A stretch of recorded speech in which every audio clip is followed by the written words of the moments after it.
বিশ্বনবী বলেন যাকাতু আমাল ঈমান, ঈমানের স্বাদ তো তারাই পেয়েছে, তারাই তো ঈমানের স্বাদ পেয়েছে। মা রাদিয়া বিল্লাহি রাব্বাহু, যারা আল্লাহকে রব হিসেবে বেশ সন্তুষ্ট, ইসলামকে জীবন বিধান হিসেবে বেশ সন্তুষ্ট, আর মুহাম্মদ সাল্লাল্লাহু আলাইহি ওয়াসাল্লামকে রাসূল হিসেবে পেয়ে যারা সন্তুষ্ট, তারাই তো যাকাতু আমাল ঈমান, ঈমানের স্বাদ পেয়ে গিয়েছে। সুবহানাল্লাহ, ঈমানের এমন স্বাদ পেয়েছে তারা জীবন দেয় কিন্তু ঈমান দেয় না। ঈমানের পথে তারা এতটা অটল আর অবিচল। তাদের ব্যাপারে আল্লাহ বলেন ইন্নাল্লাযীনা ক্বালু রাব্বুনাল্লাহ, যারা আল্লাহকে রব হিসেবে বেশ সন্তুষ্ট, তাদের কথা আল্লাহ বলেন ইন্নাল্লাযীনা ক্বালু রাব্বুনাল্লাহ, যারা বলে আমাদের রব হলো আল্লাহ।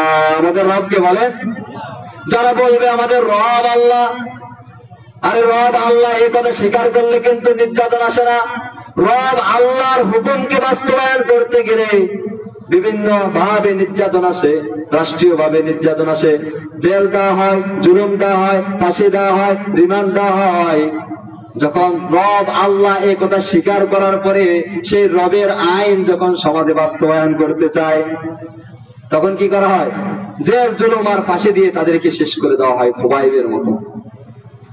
সম্মানিত বিহাজিরিন, এজন্য আল্লাহ বলে ইন্নাল্লাযীনা ক্বালু রাব্বুনাল্লাহ, যারা বলে আমাদের রব আল্লাহ, আর রব আল্লাহর হুকুমকে বাস্তবায়ন করতে গেলে যখন নির্যাতন আসে, আর ওই নির্যাতনের পথে থেকেও ফাঁসির মঞ্চে থেকেও সুম্মাস্তাকামু, তারা যখন ইস্তিকামাত থাকে, তারা যখন ঈমানের পথে, ইসলামের পথে, কোরআনের পথে অটল আর অবিচল থাকে, আল্লাহ বলেন তাতানাজ্জালু আলাইহিমুল মালায়েকা, তাদের উপর আমি রবের মালায়েকারা নাজিল হয়, ফেরেশতারা নাজিল হয়ে যায়।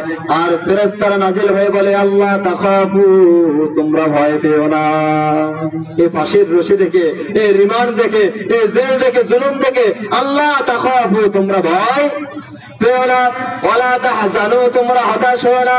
ওয়া আবশিরু বিল জান্নাতিল্লাতী কুনতুম তুআদুন, সেই জান্নাতের সুসংবাদ গ্রহণ করো যার ওয়াদা করেছেন কে।